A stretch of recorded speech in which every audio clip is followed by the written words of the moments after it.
Hi guys, Chris and PJ here live in the Dream Giveaway Garage. Hello, Christopher. Oh, happy Tuesday. Tuesday it is. Indeed, indeed. So we are going to do the 60s show today and show you all the 60s cars. However, they're kind of all over the place. They're not in a neat row. So we're going to start our decades with the 70s, right? So we're starting here with the 70 Nova. But before we get to all these great cars, here's a question for you to think about and to answer and to respond to. If you could only purchase one car in the 1970s, and I'm not talking about now, I'm talking about in the 1970s, not from the 1970s, what car would that be? Okay, you guys think about that. That's a tough one, Chris. That is a tough one. Mine is easy. I'll tell you guys later. PJ, you think about yours. We're going to start with the 70 Nova here. So the person who bought this, we say this was Grandma's car, and we don't know how old she was. We do know it was a female original owner. We do know that it had super low original miles on it, and she must have been pretty cool because that's a cool color, and it's got that cool bench seat, that vinyl bench seat. And someone restored this like a hot rod. They dropped in a Chevy 427 cubic inch big block. They made it up to a 4-speed. They put Caltrax on the rear with a monster axle, solid axle back there. What a neat car. Who's out there today? Joe says he would buy a 71 Hemi Cuda convertible if he had the opportunity to. Wow, and those are worth a ton of money today. Probably the most expensive classic car today in the entire hobby is a 71 Hemi Cuda convertible, right? I don't think there's a higher car. Holy Grail? It's definitely a holy grail, a 71 Hemi Cuda convertible. So that's cool. All right, let's see what else you guys say. That's it right now, but... and how much would that have cost in 1971? About $4,200? Someone look that up, will you? Amazing. Okay, so the Nova, brand new, this is probably under a $3,000 car, but I guarantee that modern 427 big block that runs on pump gas, that probably in today's dollars costs the restorer $12K just on the engine. Go ahead. Robbie says, I loved my Buick GSX. GSX, 1970 GSX, some say that car had more torque than any muscle car out of Detroit. Is it true? 1970, right? I don't know. What a cool car. Now, is it yellow? That's the iconic color for a 70 Buick, right? I have a fond memory of all these 1970s because I was born in 1970, so I have kind of like an affiliation there. Great. Larry West says... So that means you needed a co-signer that's for right. your For car? my 70. Larry West says Superbird or the Daytona with a Hemi. Oh, I'm seeing a theme here, Mopars. Right. Now we have 5 vehicles here that are in the 70s. Here. We're going to look at all 5 of them today. 3 are Chevys and 2 are Mopars. That's right. We've got some older commercials we kind of wanted to show you too. Yeah, I'll tell you what. So let's move on over to the Z28. Same year, 1970, well, and a half. 70 and a half. You got it, PJ. This one, Cardinal Red, 4-speed car, solid lifter, 350 small block. And PJ is going to roll a commercial for you here in a moment. And here's what I'm going to point out to you in the commercial. It's also a split bumper car, but it's not a Z28. Because the Rally Sport package, you could get it on any model Camaro, right? You could get it on the SS and make it a SS RS. You could get an RS package on a base Camaro like you see on the commercial. You could get the RS package on a Z28. The big telltale sign in 1970 for the RS package is the split bumper.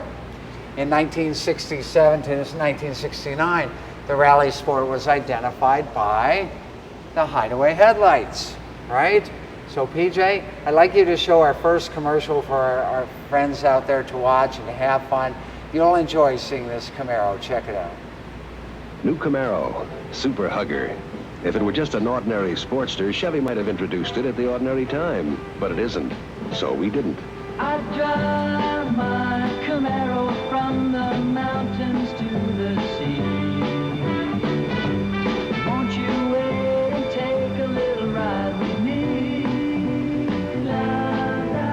Chevy built a whole new car from the road up with an improved road-hugging suspension that lets you feel the road without feeling the bumps.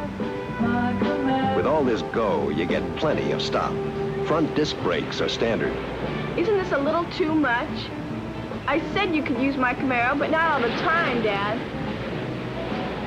Okay, if that's the way you feel about it, I'll save up and buy one of my own. New Camaro, the Super Hugger. See it at your Chevy dealers. After all, it's not how young you are, it's how old you aren't. Now that's cool. And I've got to point out, is it me or did that actress there, did she look a little bit like Jennifer Aniston, right? Yeah, a little bit, Does I she? guess, yeah. There you go. So back when these were new, no one thought twice about putting a surfboard on top of a Camaro. Now they're so expensive. As a collector car, you wouldn't see that sort of activity, would you? No, I can't even imagine that. When I saw that in the video, I was like, what the heck? There you go. What's out there, Larry PJ? West says, how much did a 71 Hemi Cuda convertible cost new? 42? 71 Hemi Cuda convertible from Hemmings, the mass-produced Plymouth that didn't sell well because loaded with a $883 Hemi engine on top of the $32.91 base price for a convertible. They were really expensive. Right. Well, they're a lot more expensive now. A lot more expensive now. They're over $1 million if you can find them. That's amazing. Yeah. Roger says, I like the GTOs and the Chevelles of the 70s. Right, you know, that 70 GTO is kind of cool in its own way. The 69 gets all the glory, but the 70, honestly, is a much cooler car, a much better engineered car as well. And the 70 Chevelle, the LS6, the 454, that's the high point for Chevelles, right? 1970. Lane's Oil says the Z28 would look great next to his Bandit. Yeah, Tony, glad you're watching today. That's right. In fact, Tony's going to be here on Friday. I asked Tony earlier, he's going to be here on behalf of his company, Lands Oil, and they are going to be bringing the first oil change for the winner of the BMW M4 Competition Coupe. That happens Friday at noon Eastern Daylight Time. Tune in. That's right. Joe says, love the GSX, great choice. Yeah, absolutely.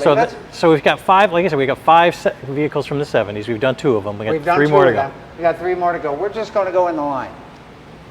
71 Charger Super Beat. Butterscotch. My Dodge Mopar. So I looked for a vintage TV commercial. I could find them for the Charger. I could find them for the Dodge product line. I could not find one specific to the 71 Super Bee. So we're just going to let you look at this. The Super Bee, the base model was that big block 383 Magnum. The air grabber hood was an option. It came standard with a 4-speed pistol grip. High impact color was not always standard. You could have got a less impactful color, or you could have got, as I've told you guys before, my favorite word, butterscotch. It is. It's a beautiful color. I love that color. Beautiful color. And it's very 70s as well. It would go good with your avocado gold refrigerator. Did you ever get rid of that, PJ? No, still have it. You still have it? Yeah. Now we're out to Not 72. avocado gold, harvest gold and avocado green. Those That's are the right. two colors. Yeah. Okay, so that's, show them the pistol grip, because that's really the cool part of this whole car. That crazy pistol grip, 4-speed Dodge. Yeah, it's pretty impressive. And so we've talked about two Hemi cars here, a Cuda convertible and a Superbird, so which has me ask the question that I already know the answer to: could you get a Hemi in the 71 Super Bee? Of course you could. Again, very expensive option. Very few of them were made. Gas prices were starting to get a little bit wacky, but yes, you could have done it. Good deal. Two more cars from the 70s. Two more cars. Speaking of gas prices, PJ, I filled up today for $2.89. Wow. Wow. $2.89. Can anybody beat that at a gas station near you? I was impressed. I'd be more impressed if it was 84 cents. Let's go ahead and look at the 72 Chevelle. This one, it's not Hugger Orange, though it looks very similar. The color is called Flame Orange. And this one is a one-owner car.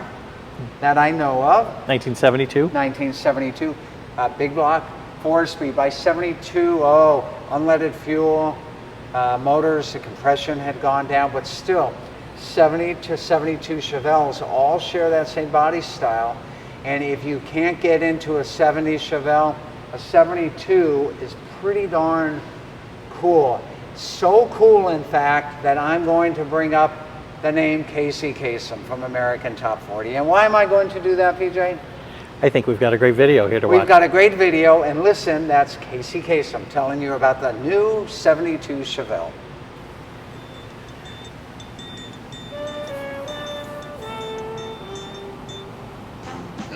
'72 Chevelle by Chevrolet.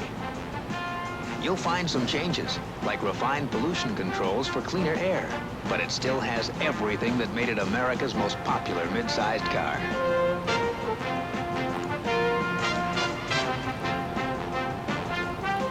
Chevelle gives you big car comfort in a less expensive size, so it fits more families and more budgets. Chevrolet wants your new Chevelle to be the best car you ever own. America, there's so much to see, and Chevrolet's building a better way to see USA. Chevrolet, building a better way to see the USA. I love those old car commercials. No CGI in those. Yeah, no CGI. And what's up with that horse and buggy? They must be like in Pennsylvania somewhere. Are they trying to see what this car does against the horse and buggy? I guess. I mean, which one has more horsepower? Duh. The Chevelle. The horse has one. The Chevelle, even detuned, has a whole lot more than that horse. That's right. Okay, guys. So we're up to number 4. And I'm going to tell you number 5, and then I'll tell you if I could buy one car new in the 1970s, what that would be. And spoiler alert, it's not a Vega, it's not a Pinto. No. Right? Joe says has the front nose almost like the old Monte Carlos. I'm not sure if he's talking the Chevelle or the... Well, no, definitely talking the Chevelle, and here's why. The Monte Carlo and the Chevelle are real. They were built on the same assembly lines with the same body theme or same styling theme. So I don't know if it's correct to really call a Monte Carlo in 70 an A body. It may be more correct to call it an A/G body because the nose is a little bit, or the front end I think is a little bit longer on that Monte Carlo. The Monte Carlo and the Grand Prix were on that same sort of hybrid A body, G body, but that's probably more information than you need to know. JJ wants to know, what about a 71 Cuda to have sweepstakes? 71 Cuda. Yeah. So here's the thing. 71 Cudas, if a 71 Cuda convertible costs over $1 million, oh, think of how much you guys are going to have to up your game, right? At dreamgiveaway.com. Using your get special your promo entries code. to win using your special promo code. You know, it would be great. Once you get up into those $1 million car ranges, that means more money is on the car and less money to the charity. So we probably won't be doing 71 Cudas. But I love the idea. I'd love to give one away. Let's get on over to a Mopar that we can give away. And this is the 71 Demon 340. Only made, what, 1971 and 1972. This one, California built car, special order car. I think I counted 20 plus extra cost factory options on it. Bumper guards, hood pins, stripes, rally wheels. The color looks almost like it was made from a comic book. Almost does, doesn't it? It's called Citron Yellow. And this was actually a pretty affordable car back in the day. I think this one, even with everything on it, was only like $3,400 or $3,600. So nowhere near the price of a Cuda with a Hemi engine in 1971. So there you go on number 5. 3 Chevys and 2 Mopars. Who else? Come on. If you could buy one car new in the 70s, what car would it be? Well, I'm not sure exactly what Steve would buy, but he said good luck to everybody and God bless. And then Robbie says, Chris, you would buy a Pontiac Firebird Trans Am. You absolutely know it. Hey, you got that right. 1970 and a half in Lucerne blue with a medium blue interior, a 4-speed and no console. And you can even do a radio delete if you want, because I have a nicer stereo at home than Pontiac could have put in the car that year. And I just love that 1970 and a half Trans Am. Love it a whole lot. Thanks for remembering that, huh? That's right. There you go. There's our 5 cars from the 70s. All of them will be given to 5 lucky winners. I suppose someone could win more than one of these, so right. It's not statistically impossible. So get your entries at www. There I go with www again because I'm being retro. Dreamgiveaway.com. Use promo code Facebook Live or promo code YouTube. Get those bonus tickets. Oh, by the way, Maritza said a 79 Corvette for her. 79 Corvette. I should have guessed that one too. There you go. All right, guys, keep posting what one car you would have bought in the 1970s. Not that you'd buy today. If you were back in the 1970s and you had the blank check, what one car would you buy? Go ahead and post those comments. We will see you tomorrow. And I hope tomorrow we can show you the cars from the 1960s that we have here in our favorite place on earth, the Dream Giveaway Garage for dreamgiveaway.com. And we'll see you guys tomorrow. See you next time, everyone.